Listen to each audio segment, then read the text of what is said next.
everyone. This is Reverend Jerry Hobby. I'm with Spiritual Enlightenment and Truth Focused Ministry. Happy March 1st and happy International Day of Prayer Day. I'm so grateful that we are here together in this particular way.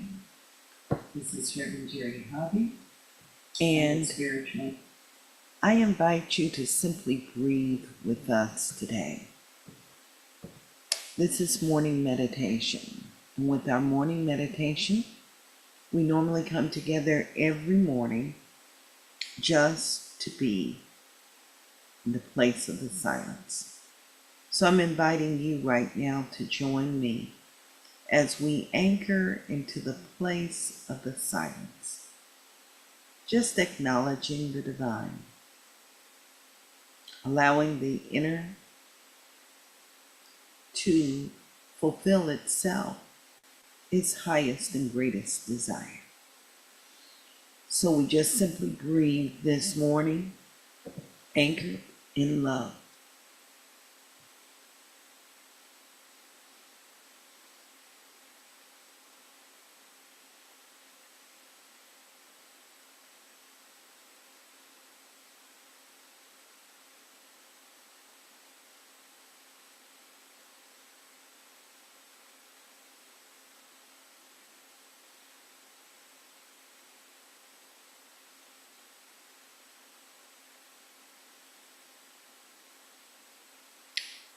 And our anchored reading comes to us today from How to Use the Power of Mind in Everyday Life. This is by Dr. Craig Carter. It is a compilation of writings through Science Mind Publishing. It focuses on spiritual mind treatment. Spiritual mind treatment is a form of prayer that Ernest Holmes taught. Ernest Holmes is the author of the Science of Mind textbook, and he was a wonderful teacher. And I'm inviting us to anchor in a space of love as we just tune into his sharing about prayer through the method of spiritual mind treatment and his wisdom. Today's reading is entitled A Loved One's Faith. What can I do to increase my son's faith in God? Faith is an attitude that can be developed, and we can most certainly pray to see it unfold in another person as a spiritual conviction.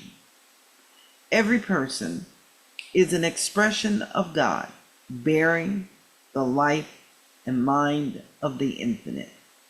And in each heart are the same intuitions, dreams, and needs. Yet something within each of us seeks to express itself through them in a unique and a powerful way. Your own belief in the omnipresence of life, wisdom, and its guidance must be steadfast. While you cannot learn the lessons of life for your son, you can know that in a right way for him, he is guided to have an increased faith in God for the expression of its own potential. Each person lives at the level of his own understanding, but there is no limit to the spiritual insight which can daily enlarge that understanding. Remember too that a person's faith in God, or we might even say love, is not contingent upon the embracing of any particular church doctrine, such as association would, of course, strengthen his faith. But essentially, it is an individual matter. a communion and a resilience upon the divine power that can awaken anywhere. So use these ideas in your prayer treatment. I speak this word in the belief that this one I love is a whole, complete, and perfect child of God. That this person is possessed of understanding and insight by virtue of spirit that is this person's life.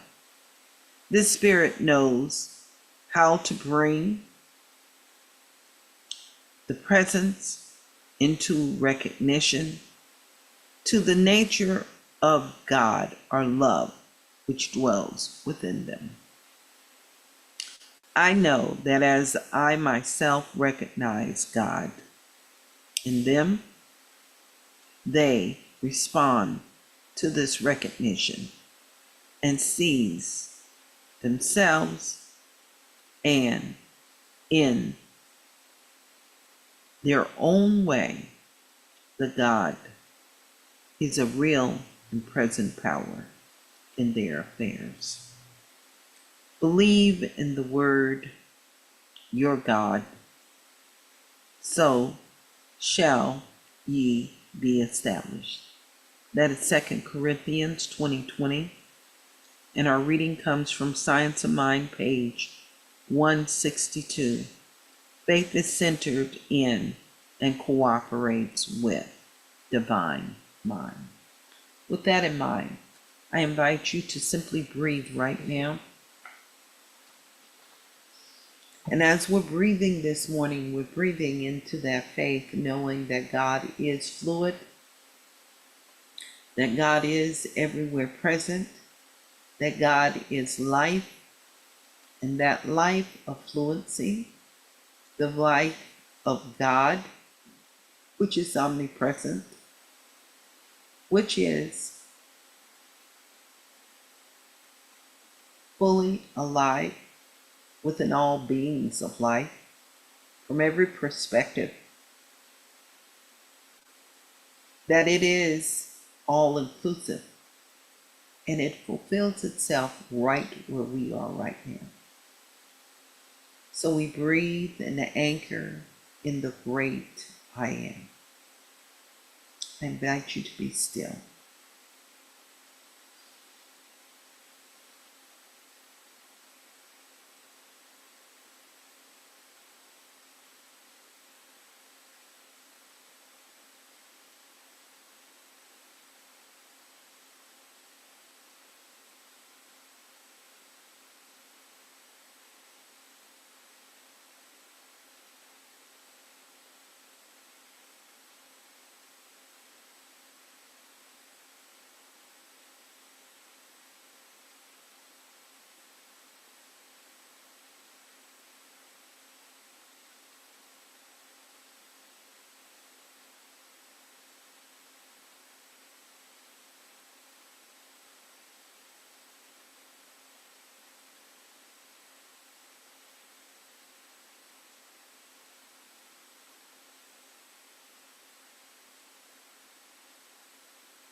Our reading again comes from How to Use the Power of Mind in Everyday Life by Dr. Craig Carter. It's a compilation of writings which came through Science of Mind Publishing. And these are writings from Ernest Holmes. They focus on spiritual mind treatment or prayer. And this is what he wrote. This reading is entitled A Loved One's Faith. Often we are concerned about a loved one's faith. What can I do to increase my son's faith in God? This is Ernest Holmes' response. Faith is an attitude that can be developed, and we can most certainly pray to see it unfold in another person as a spiritual conviction. Everyone is an expression of God, bearing the life and mind of the infinite. And in each heart are the same inherent dreams and needs. Yet something within each of us seeks to express itself through them in a unique and a powerful way. Your own belief in the omnipresence of the divine wisdom and its guidance must be steadfast. While you cannot learn the lessons of life as your son, your daughters, and all of them, you can know that in the right way for them, that they are guided to have an increased faith in God for the expression of their own potential. Each person lives at the level of his or her understanding, but there is no limit to the spiritual insight which can daily enlarge that understanding. Remember too that a person's faith in God is not contingent upon his, her, or their embracing any particular doctrine, religion, or church. Such an association would of course strengthen their faith, but essentially it is an individual matter, a communion with and reliance upon the divine power, and that can happen anywhere. So use these ideas in your prayer treatment. I speak this word in the belief that this one I love is a whole, complete, and perfect child of God. That this person, or my beloved, is possessed of understanding and insight by virtue of the Spirit that is within them. This Spirit knows how to bring him, her, or them into recognition of the nature of God which indwells within them. I know that I myself recognize God in them. They respond to the recognition and seize for themselves and in their own way that God is a real and present power in their affairs.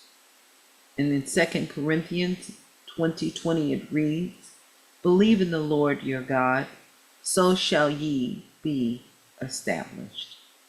And in the Science of Mind on page 162, it reads, "Faith is centered in and cooperates with divine mind." And with that in mind, this morning, instead of closing with final thoughts, I take this moment to anchor us in prayer, knowing that there is a power for good, and that power for good is everywhere present in everything, fulfilling itself as life giving of itself, as the very breath of our being. So this morning we simply breathe and we release. We breathe and we release and we breathe and we release. Knowing that this power is right where we are, that it is divine radiance. And it is this radiance that I know that fulfills itself. It is the rising of consciousness, and it is the grandness of this day. So in this very moment, I speak my word, knowing that this wonderful presence fulfills itself right where I am. And it's fulfilling itself for every single person that is involved right now within this experience and even beyond. And I know that it is a power and a presence that has gone before and prepared the way. What I know about this day is that the presence of that divine pattern that has never ever been hurt, harmed, or disturbed is fully alive, awake, and it is fully present, actualizing itself, revealing itself, and expressing itself, that there is no hindrance, but that the presence of the infinite mind reveals itself in a practical way. So I'm affirming this wonderful presence, and I know that it fulfills itself within every part of our being, within our physical being, within our body temple as perfect health. I know that it fulfills itself within all of our interactions, our daily interactions with each other. And what I'm knowing is that it is the perfect companion. And that companionship mirrors itself and reveals itself beyond that which we cannot even imagine. But what I'm knowing most of all is that this wonderful presence is the wonderful companion of perfect love. And I know that perfect love shines forth within our experience in its highest and greatest way. So what I'm knowing is that it is revealed mentally, emotionally, and physically within our lives. And that seed of greatness is a seed that empowers. I know that it is creative. I know that it is that divine presence that fulfills any seeming need, that the infinite prospers itself and fulfills itself within each and every one of us. And I'm so grateful right now for its personalization within each and every one of our experiences, and the joy and the peace and the harmony that fills itself to overflowing. And I give thanks, releasing all the oldness and all that no longer serves. And I even release this here into the infinite power, allowing for the infinite power, which we call universal law, to expand and simply say yes to this truth of our being. And we all affirm these holy and sacred words. And so it is, and now it is. Amen. So it is, now it is. Amen. And so it is, and now it is. Amen. And I want to say thank you all for being with us today. I'm thanking those that were here to just sit with us in this sacred space, in this special room. And I'm saying thank you to the ones that have tuned in live. Know that we are all a blessing. I'm inviting you to go out in the world and allow love to grow even more, because love itself is a prayer in expression. And I invite you, if you're interested, join us tomorrow morning. We're going to be here. We're here 6 days a week for morning meditations. And you can access it on our site. If you go to seatfm.org, you will find out more about us and all the great things we have to offer. and that includes morning meditation. Have a blessed and a wonderful day. Namaste. Thank you. Good morning. Thanks. Yes.